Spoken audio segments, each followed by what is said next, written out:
हनुमान पुत्र मकरध्वज की कथा। पवन पुत्र हनुमान बाल ब्रह्मचारी थे, लेकिन मकरध्वज को उनका पुत्र कहा जाता है। यह कथा उसी मकरध्वज की है। वाल्मीकि रामायण के अनुसार लंका जलाते समय आग की ताप के कारण हनुमान जी को बहुत पसीना आ रहा था। इसलिए लंका दहन के बाद जब उन्होंने अपनी पोछ में लगी आग को बुझाने के लिए समुद्र में छलांग लगाई तो उनके शरीर से पसीने की एक बड़ी सी बूंद समुद्र में गिर पड़ी। उस समय एक बड़ी मछली ने भोजन समझकर वो बूंद निगल ली। उसके उदर में जाकर वह बूंद एक शरीर में बदल गई। एक दिन पाताल के असुर राज वही रावण के सेवकों ने उस मछली को पकड़ लिया। जब वो उसका पेट वो चीर रहे थे तो उसमें से बानर की आकृति का एक मनुष्य निकला। वो उसे वही रावण के पास ले गया। वही रावण ने उसे पातालपुरी का वो रक्षक नियुक्त कर दिया। यही बानर हनुमान पुत्र मकरध्वज के नाम से वो प्रसिद्ध हुआ। जब राम रावण युद्ध हो रहा था तब रावण की आज्ञा अनुसार वही रावण राम लक्ष्मण का अपहरण करे अपने पातालपुरी ले गया। उनके अपहरण से बानर सेना भयभीत और शोकाकुल हो गई। लेकिन विभीषण ने यह भेद हनुमान के समक्ष प्रकट कर दिया। तब राम लक्ष्मण की सहायता के लिए हनुमान जी पातालपुरी पहुँचे। जब उन्होंने पाताल के द्वार पर एक बानर को देखा तो वो आश्चर्यचकित हो गया। उन्होंने मकरध्वज से उसका परिचय पूछा। मकरध्वज अपना परिचय देते हुए बोला, मैं हनुमान पुत्र मकरध्वज हूँ और पातालपुरी का द्वारपाल हूँ। मकरध्वज की बात सुनकर हनुमान क्रोधित होकर बोले, यह तुम क्या कर रहे हो दुष्ट? मैं बाल ब्रह्मचारी हूँ, फिर भला तुम मेरे पुत्र कैसे हो सकते हो? हनुमान का परिचय पाते ही मकरध्वज उनके चरणों में गिर गया और उन्हें प्रणाम करे अपनी उत्पत्ति की कथा सुनाई। हनुमान जी ने भी मान लिया कि वो उनका ही पुत्र है, लेकिन यह कहकर कि वो अभी अपने श्री राम और लक्ष्मण को लेने आया हूँ। जैसे ही द्वार की ओर बढ़े वैसे ही मकरध्वज उनका मार्ग रोकते हुए बोला, पिताश्री, यह सत्य है कि मैं आपका पुत्र हूँ, लेकिन अभी मैं आप स्वामी की सेवा में हूँ, इसलिए आप अंदर नहीं जा सकते। हनुमान ने मकरध्वज को अनेक प्रकार से समझाने का वो प्रयास किया, किंतु वो द्वार से नहीं हटा। तब दोनों में घोर युद्ध शुरू हो गया। देखते ही देखते हनुमान जी उसे अपनी पोछ में बांधकर पाताल में प्रवेश कर गया। हनुमान सीधे देवी मंदिर में पहुंचा, जहां वही रावण राम लक्ष्मण की बलि देने वाला था। हनुमान जी को देखकर चामुंडा देवी पाताल लोक से प्रस्थान कर गई। तब हनुमान जी देवी रूप धारण करके वहाँ स्थापित हो गया। कुछ देर के बाद वही रावण वहाँ आया और पूजा अर्चना करके जैसे ही उसने राम लक्ष्मण की बलि देने के लिए तलवार उठाई, वैसे ही भयंकर गर्जना करते हुए हनुमान जी प्रकट हो गए और उसी तलवार से वही रावण का वध कर दिया। उन्होंने राम लक्ष्मण को बंधन मुक्ति किया। तब श्री राम ने पूछा, हनुमान, तुम्हारी पोछ में यह कौन बांधा है? बिल्कुल तुम्हारे समान ही लग रहा है, इसे खोल दो। हनुमान ने मकरध्वज का परिचय देकर उसे बंधन से मुक्ति कर दिया। मकरध्वज ने श्री राम के समक्ष सिर झुका लिया।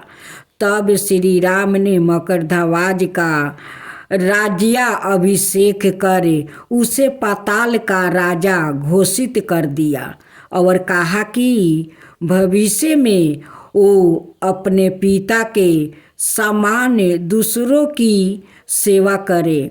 यह सुनकर मकरध्वज ने तीनों को प्रणाम किया। तीनों उसे आशीर्वाद देकर वहाँ से प्रस्थान कर गए। इस प्रकार मकरध्वज हनुमान पुत्र कहलाया। शनिदेव से संबंधित एक पौराणिक कथा के अनुसार एक समय शनिदेव भगवान शंकर के धाम हिमालय पहुंचा। उन्होंने अपने गुरुदेव भगवान शिव को प्रणाम कर उनसे आग्रह किया, हे प्रभु, मैं कल आपकी राशि में आने वाला हूँ, अर्थात बकर दृष्टि आप पर पड़ने वाली है। शनि देव की बात सुनकर भगवान शंकर हक बक रह गया और बोले, हे शनिदेव, आप कितने समय तक अपनी बकर दृष्टि मुझ पर रखेंगे? शनिदेव बोले, हे नाथ, कल सावा पहर के लिए आप पर मेरी बकर दृष्टि रहेगी। शनिदेव की बात सुनकर भगवान शंकर वो चिंतित हो गया और शनि की बकर दृष्टि से बचने के लिए उपाय सोचने लगा। शनि की दृष्टि से बचने हेतु अगले दिन भगवान शंकर मृत्यु लोक आए। भगवान शंकर ने शनि देव और उनकी बकर दृष्टि से बचने के लिए एक हाथी का रूप धारण कर लिया। भगवान शंकर को हाथी के रूप में सावा पहर तक का समय व्यतीत करना पड़ा और शाम होने पर भगवान शंकर ने सोचा कि अब दिन बीत चुका है और शनि देव की दृष्टि का भी उन पर कोई असर नहीं होगा। इसके उपरांत भगवान शंकर पुनः कैलाश पर्वत लौट आए। भगवान शंकर प्रसन्न मुद्रा में जैसे ही कैलाश पर्वत पर वो पहुंचा, उन्होंने शनि देव को उनका इंतजार करते हुए पाया। भगवान शंकर को देखकर शनि देव ने हाथ जोड़कर प्रणाम किया। भगवान शंकर मुस्कुराकर शनि देव से बोले, आपकी दृष्टि का मुझ पर कोई असर नहीं हुआ। यह सुनकर शनि देव मुस्कुराए और बोले, मेरी दृष्टि से ना तो देव बच सके और ना ही दानव, यहाँ तक कि आप भी मेरी दृष्टि से बच नहीं पाए। यह सुनकर भगवान शंकर आश्चर्यचकित रह गया। शनि देव ने कहा, मेरी ही दृष्टि के कारण आपको सावा पहर के लिए देव योनि को छोड़कर पशु योनि में जाना पड़ा। इस प्रकार मेरी बकर दृष्टि आप पर पड़ गई और आप इसके पात्र बन गए। शनि देव की अन्याय पीड़िता देखकर भगवान शंकर प्रसन्न हो गए और शनि देव को हृदय से लगा लिया। एक कथा के अनुसार भगवान श्री गणेश भी शनिदेव की नज़र से नहीं बच सके थे और उन्हें भी शनि की वक्र दृष्टि का सामना करना पड़ा था। ब्रह्म वैवर्त पुराण के अनुसार माता पार्वती ने पुत्र प्राप्ति के लिए पुण्य के नाम के व्रत था, जिसके फल स्वरूप गणेश विष्णु ने उनके गर्भ से बालक रूप में जन्म लिया। जन्म के पश्चात सभी देवी और देवता शिव पार्वती को बधाई देने और बालक गणेश को आशीर्वाद देने के लिए बारी बारी से उपस्थित हुआ, परंतु शनिदेव ने बालक गणेश को ना तो देखा और ना ही उनके पास गया। माता पार्वती को यह बात अपने पुत्र का अपमान लगी और वो रूठ हो गई। दरअसल पार्वती जी को शनिदेव की पत्नी द्वारा दिए गए श्राप के बारे में पता नहीं था कि उनकी दृष्टि पड़ते ही हानि हो सकती है। उन्हें लगा कि शनि उनके पुत्र का अपमान कर रहे हैं। उन्होंने कहा, सूर्या पुत्र, अपनी गर्दन क्यों झुका रखी है? मेरे पुत्र की ओर देखो। तुम मेरे पुत्र को देख क्यों नहीं रहे हो? इस पर शनिदेव ने कहा कि माते, मेरा ना ही देखना ही अच्छा है, क्योंकि सभी प्राणी अपनी अपनी करनी का फल वो भोगते हैं। मैं भी अपनी करनी का फल भोग रहा हूँ। ऐसा कहकर शनिदेव अपने श्राप के बारे में बताते हैं। तब माता पार्वती ने कहा कि सब कुछ ठीक होगा, तुम्हारे देखने पर कुछ अमंगल नहीं होगा, क्योंकि यह मेरा पुत्र है और इसे सभी देवताओं ने आशीर्वाद दिया है। शनिदेव ने माता पार्वती का रूठ भाव समझकर उनकी आज्ञा मान लिया और बालक गणेश को देख लिया, परंतु शनिदेव की दृष्टि पड़ते ही नवजात बालक का सिर धड़ से वो अलग होकर भस्म होकर ब्रह्मांड में विलीन हो गया। माता पार्वती अपने पुत्र की यह दशा देखकर बेहोश हो गई। तब माता पार्वती को इस आघात से बाहर निकालने और उनके क्रोध से बचने के लिए तत्काल ही भगवान विष्णु अपने वाहन गरुड़ पर सवार हो उत्तर दिशा में स्थित पुष्पाभद्रा नदी के तट पर गया। वहाँ उन्होंने एक हथनी को देखा जो अपने बालक की ओर पीठ किए वो बैठी थी। इस संबंध में यह भी कहा जाता है कि वहाँ उन्होंने देखा कि एक हथनी अपने नवजात शिशु को लेकर उत्तर दिशा में सिर करके वो सो रही थी। विष्णु भगवान ने शीघ्र ही सुदर्शन चक्र से नवजात गाजा शिशु का मस्तक काट लिया और वो उसे लेकर शिव लोक पहुंचा और माता पार्वती के बालक के धड़ पर लगाकर उसके प्राण वापस किया। बाद में जब माता पार्वती को होश आया तो उन्होंने शनिदेव को श्राप दे दिया, परंतु सभी देवताओं ने शनि का पक्ष लेकर कहा कि इसमें उनकी गलती नहीं है। आपको तो इन्होंने सारी बात बता दिया था कि वो आपके बालक को क्यों नहीं वो देख रहा है, किंतु आपकी जिद पूरी करने हेतु ही शनि देव ने आपके पुत्र को देखा। इसमें इनका कोई कसूर नहीं है। तब माता पार्वती ने शनि देव को श्राप से वो मुक्त कर दिया और श्राप को एक पैर की विकलाता के रूप में परिवर्तन कर दिया।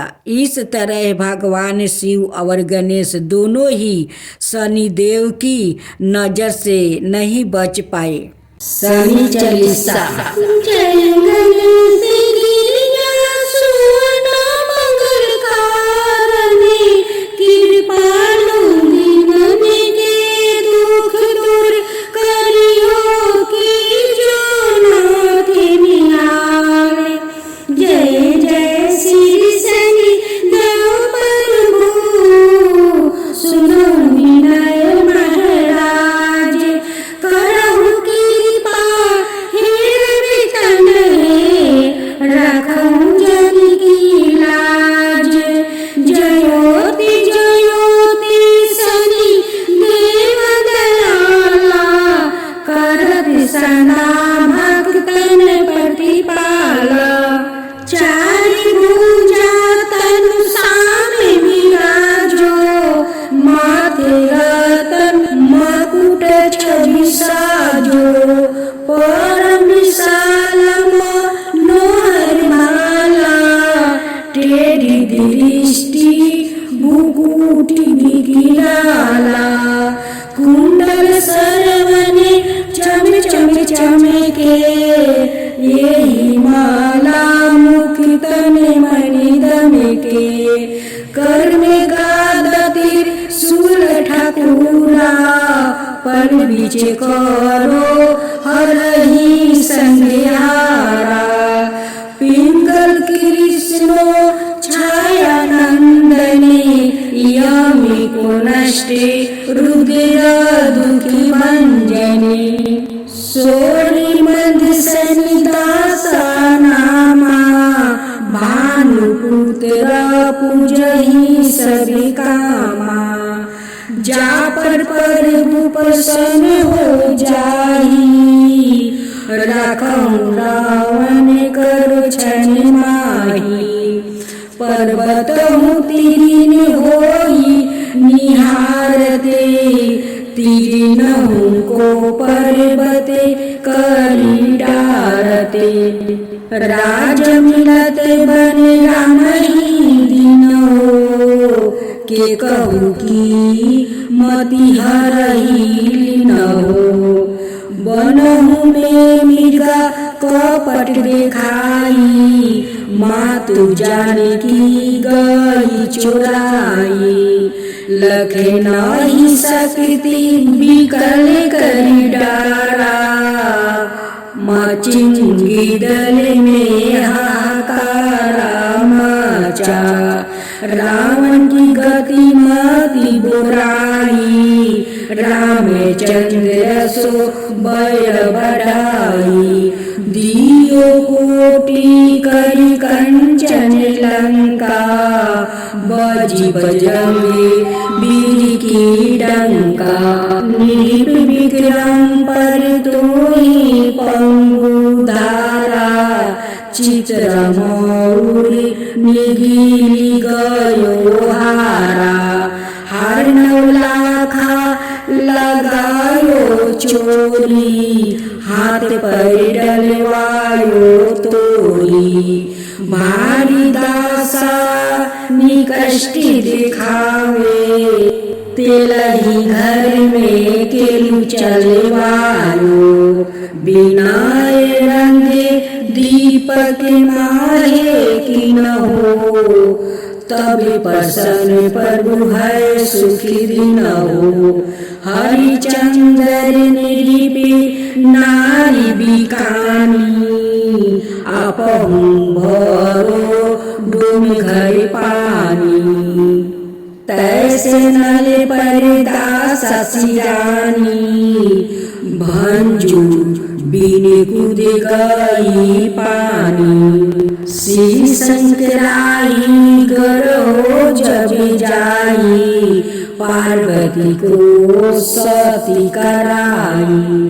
तानी की विलोकते ही करी सीरा, नभे उड़ी गयो गौरी सुती सीता। पांडवा पर भयो दासा तुम्हारी, बची दुर्पति होती उतारी। कौरव के भी गति मति मरायो, युद्ध महाभारत करी डेरायो। रवि कह मुखे माय धरि तते काला, लेकर कूदे परो पताला। शेष देव लखी मिनती लाई, रवि को मुक्ति दियो छुड़ाई। वाहन प्रभु के साथ सुजाना, जग दिग्गज गर्दभे मेरी सावना। जम्बू के सिंह यदि नखधारी, सोफल ज्योति से कहते पुकारी। गज वाहन लक्ष्मी गिरहे आवे, हाय ते सुख संपत्ति उपजावे। गर्दभ हानि करे बहु काजा, सिंही सिद्धि करे राजा समाजा। शंभु की बुद्धि नष्ट करे डारे, मिर्गी दे कष्टि परान संहारे। जबे आवही प्रभु सवन सवारी, चोरी आदि होए डरे भारी। तैसही चारी चरण यह नामा, सवरण लोहा चांदी और तामा। लोहा चरण पर जबे प्रभु आवे, धन जन संपत्ति नष्ट करावे। समाता तर मारजते सुभिकारी, सौरन सबर सबर सुख मंगल भारी। जो यह सनिचलितर नीति गावे, कबहु न दासा निकष्ट सतावे। अधिभूति नादि दिखावे लीला, करो शत्रु के नासी बलि ढीला। जो पंडित सुयोग बुलवाई, विधवत शनि ग्रह शांति कराई। पीपल जल शनि दिवस चढ़ावते, दीपदान दे बहु सुखी पावते। कहत राम सुंदर प्रभु दासा, शनि सुमिरत सुखी होते परिकासा। पाठ संचाराय देव को की हो भक्त तैयार, करते पाठ चली दिन हो भव सागर पार। शनिवार व्रत की आरती। आरती की जो नर सिंह कुंवर की, वेद विमल यश गाऊ मेरे प्रभु जी। पहली आरती पहला देव बारे, हिरण्यकशिपु नख उदर बिदारे। दूसरी आरती बामन देवा बलि के द्वार, पधारे हरिदेवा। तीसरी आरती बर्मा पधारे, साहस बाहु के भुजा उखाड़े। चौथी आरती असुर संहारे, भक्ति भविष्ण लंका पधारे। पांचवी आरती कंस पछारे, गोपी गोवाला शाखा परती पाले। तुलसी को अतरा कंठ मानी, हीरा हर सी निरेखी गावे दास कबीर।